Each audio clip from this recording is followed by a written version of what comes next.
Nissan Bulavinaka, Namaste, Noi Maori, and welcome to Season 6 of Back in Time 2019. In today's program, we travel back to 1996 and we share an inspiring narrative on the visually impaired, the Civil Aviation Authority's plans to develop Nosori Airport, and conclude the program with a visit to Lord's Jewelers and the truth behind jewelry making. Over the years, we have witnessed the many advancements made to assist those with disabilities. Despite the assistance provided and made available, there are still many challenges faced by those with disabilities. In this segment, we take a look at the introduction of a new community rehabilitation program for the visually impaired in 1996 and the difference it's making in their lives. How old was I when you first took me in a boat? 5, and you nearly were killed when I brought the fish into green and he nearly tore the boat to pieces. Can you remember?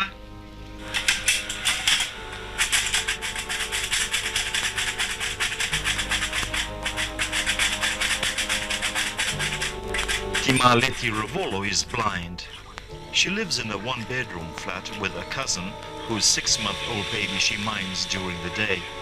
Recently, a cataract was removed from one of her eyes, giving her low vision. But she can't see without specially prescribed glasses and is legally blind. Timaleti is a determined and independent woman, not relying on welfare.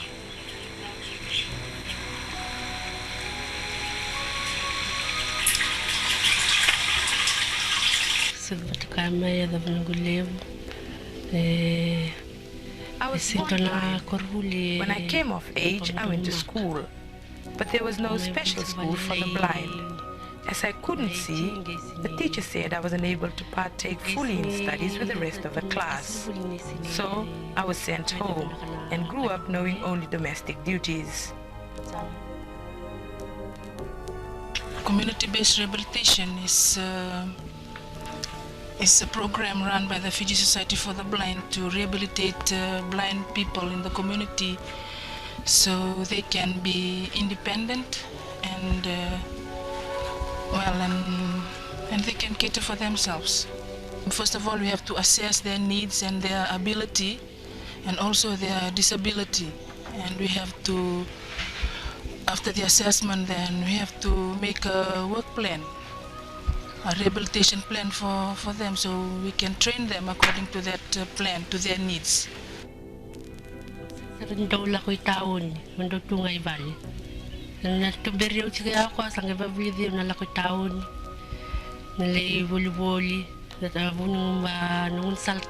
never used to go to town, but just stayed at home. It wasn't until a field worker visited me that I was taught to move about on my own. I also learned to sew floor mats and make jams, which are now sold to make a living.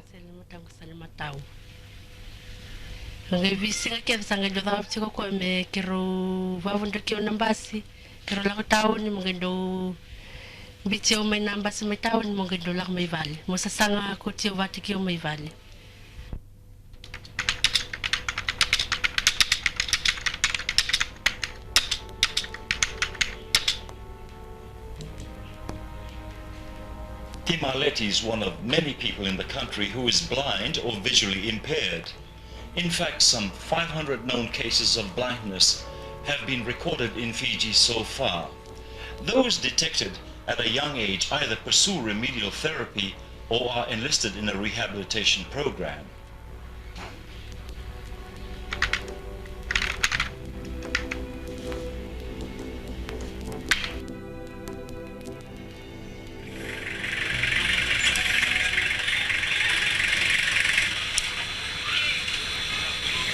Maniama Lopati comes from Tuvalu. She's a first-year student at the school. Bake. B-A-K-E. Good girl. Well,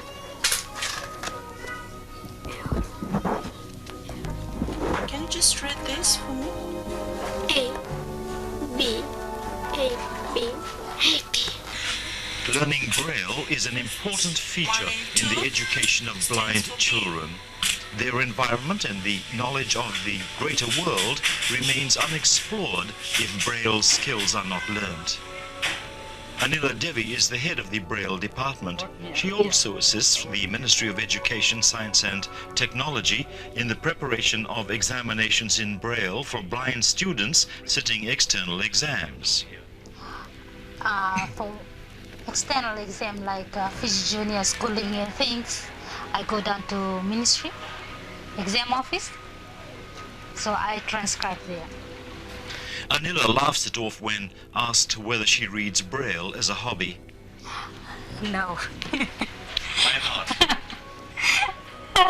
I think I've got eyesight. It's much easier to read. Yeah, it's no, but sometimes there are books which are in Braille. I try to transcribe first, then to read. Braille is code of its own, the small dots, and within this 6 cells character, it had combination of 68. So all alphabets and numbers are made out there within that 6 keys.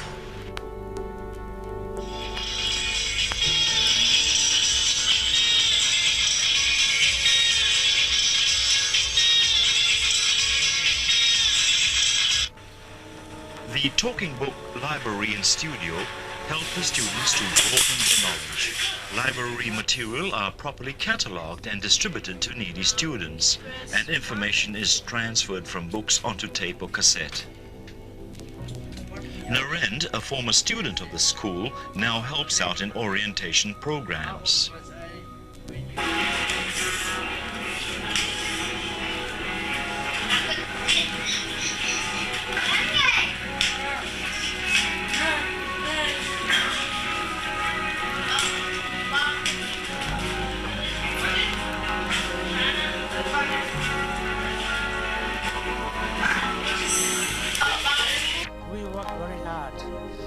And to provide jobs for them, and you will know that blind people are really distracted, and it is very difficult for us to convince this to the business people, and even then we try our best, and the blind person wants a job, so we have few locals throughout the country, and they approach, and some of them approach me directly. The blindness is increasing, not only in this country but throughout the world. And throughout the world we have 45 million blind people, and so comparatively in Fiji we have about 500 blind people, and compared to the population I think it's pretty high. Orientation and mobility is an important part of training, which can be intensive for new students. Also for integrated students moving into newer environments such as Maris Brothers High School, Cathedral Secondary School and Marcelin Primary School. Students receive training on orientation and mobility according to visual classifications for low vision, the totally blind, and training for multi-handicapped children. They are taught to be independent, to get about, to venture out, to use public transport, cross a street, and equally important, to find jobs, to lead a normal, healthy life, and have families of their own.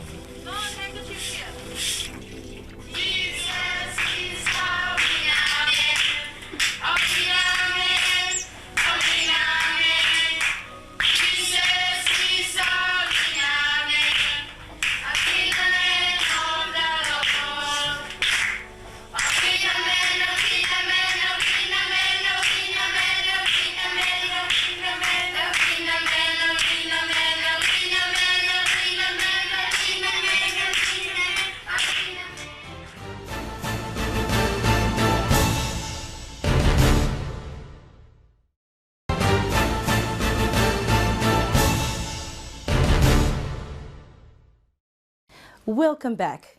In the year 1996, plans and works to upgrade Fiji's second international airport were underway. This was part of the Civil Aviation Authority's redevelopment plan. Known to be Fiji's first airport, the Nosori Airport was initially constructed during the Second World War, with its first flight recorded in 1951. With increasing demand in air travel, it was evident that the redevelopment works was long overdue. Sorry, Fiji 55. Fiji 55 is right. Fiji 55, POB 09, endurance 3 hours 30 minutes, request taxi, cabin 1006 at Foxtrot. Fiji 55 with a taxi by Eastern line up runway 10. Why, Eastern line up 10, Fiji 55.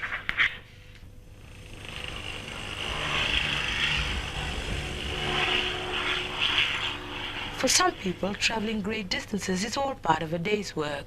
Airports literally become a second home, given the time spent in ticketing and transit lounges, sometimes putting up with frustrating delays. Where would the world be without air transport? Wilbur and Orville Wright flew the first aeroplane, since greater things have been achieved by aviation experts throughout the world. It's enabled people to be in one part of the world one day and the other the next. Getting a share of the technological developments in the field of aviation has meant a lot of changes as required by international standards on aviation, and also to cater for the comfort of travelers. Fiji's second international airport, Nosori, built over 50 years ago, is currently undergoing renovations that will give the Delta Airport the much-needed new look. There is no existing record as to when the airport was built, and it's even a little-known fact that Nosori Airport is in fact the first airport in Fiji. The second was in Lothala Bay. According to a survey done by the United Nations on Fiji's transport services, the Nosori Airport was built during the Second World War. The first passenger flight that ever took off from Nosori was in 1951, bound for Nadi. 56 years later, it's still very much what it was, except that it now also caters for international travelers. The main concern is there is an increase of international flights, especially Auckland, Suva. It used to be one flight in 1 week. Now there are 3 flights in 1 week. And then there is a trend that passengers choose the direct flight from Auckland to Suva rather than from Auckland to Nadi, then catching the smaller aircraft to Nosori. We have seen that there is a lot of congestion in the international arrival and the international departure, as well as the terminal building as a whole. So the extension has been long overdue for quite some time. Redevelopment works currently underway will be in 3 phases. The first phase includes the extension of the existing customs hall, the VIP lounge, and the tarmac area from the lounge to the base of the tower. The second phase will include the realignment of the road in front of the airport, taking in the car park portion. This will mean moving the existing car park to the airport green or at the entrance. Depending on the availability of funds, the third phase will include the extension of runway and general upgrading. As a government-owned airport, the upgrading works will depend greatly on the availability of funds. Current extension work project is expected to cost $5 million. Mr. Neivalu says no additional staff will be required. Once the airport is upgraded, its current 76 staff can handle the present flow of incoming and outgoing commuters. Mr. Neivalu says the project is in line with the Civil Aviation Authority of Fiji's policies of ensuring that the best services are provided to all traveling passengers. The other reason is the increase in number of people traveling through Nosori Airport. The airport services 7 airlines, including 3 international carriers. Over the past year, over 100,000 passengers have passed through the international lounge. The idea of extending Nosori terminal building is to accommodate and facilitate the traveling public that travels from here to the regional countries and New Zealand, as well as our domestic airlines, those who travel within Fiji. And hopefully we will get the money from government by next year, and the phase 3, so that we will concentrate on trying to develop nursery to cater for the need of the traveling public in Fiji. The improvement works, once completed, will ensure the facilities are up to international standards.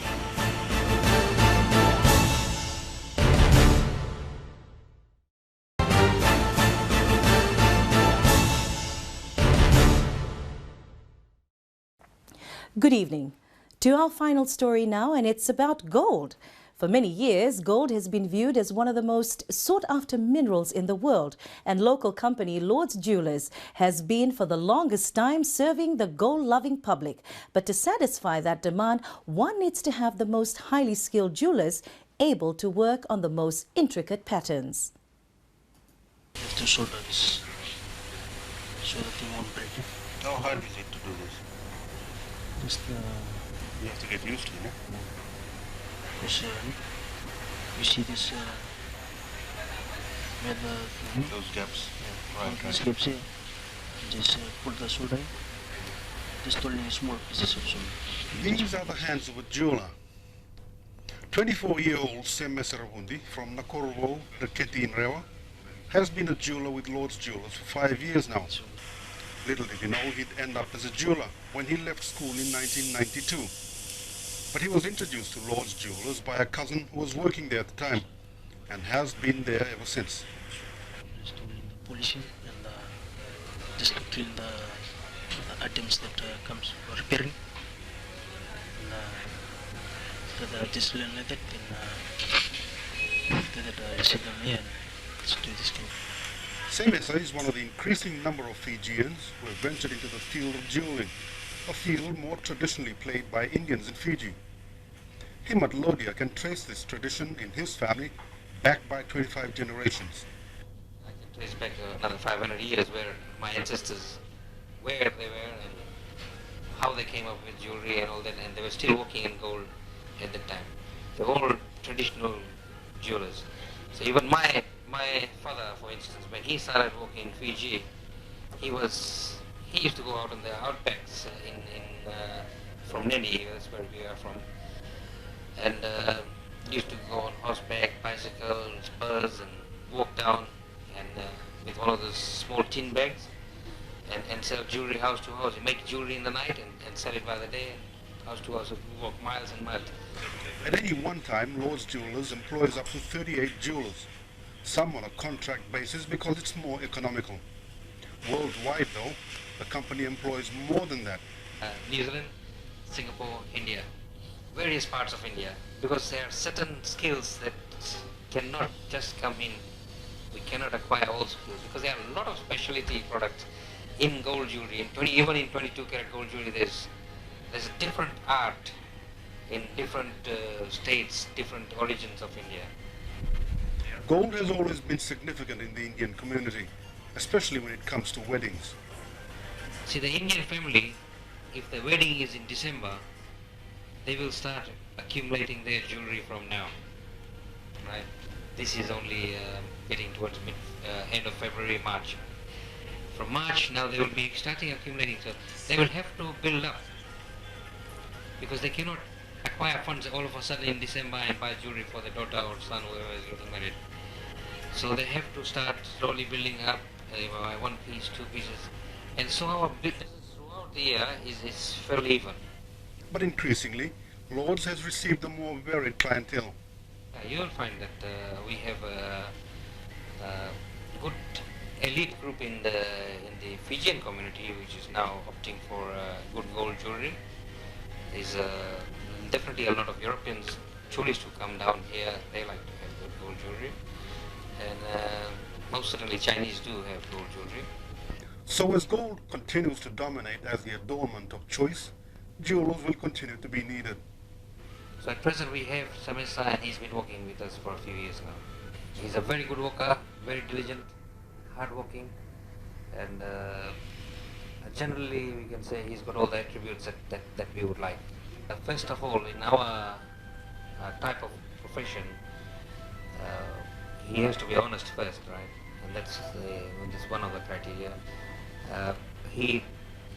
We would like to have people who are, I mean, you will see that he's a humble person. And I mean, we need somebody who will take love and care in preparing jewelry as much as the finished product too. Seme Sarabundi has found his niche as a jeweler. He's persevered here at Lord's Jewelers, overcoming any doubts that others, or perhaps he himself, may have had to succeed here in order to have a golden future. We have always thought that the Fijians have a skill with hands, and this is what we have tried to exploit on, and we have been very successful. In fact, in the past we have the opportunity of training at least half a dozen good Fijians, and they are now in trade by themselves. We would like to send him abroad to acquire some of the skills that he hasn't developed yet. He's a good man. We will stand by him all the time, as long as he stands by us. I can stay here for just have to do something to build up my future. So you have plans to set up your own business as a jeweler? Yes, I'm looking forward to it. And that is all for this week. I hope you enjoyed the program. You can get a copy from the Department of Information, Government Building, Suva for only $20. Stay safe and join us again, same time next week as we dig more into the chronicles of history.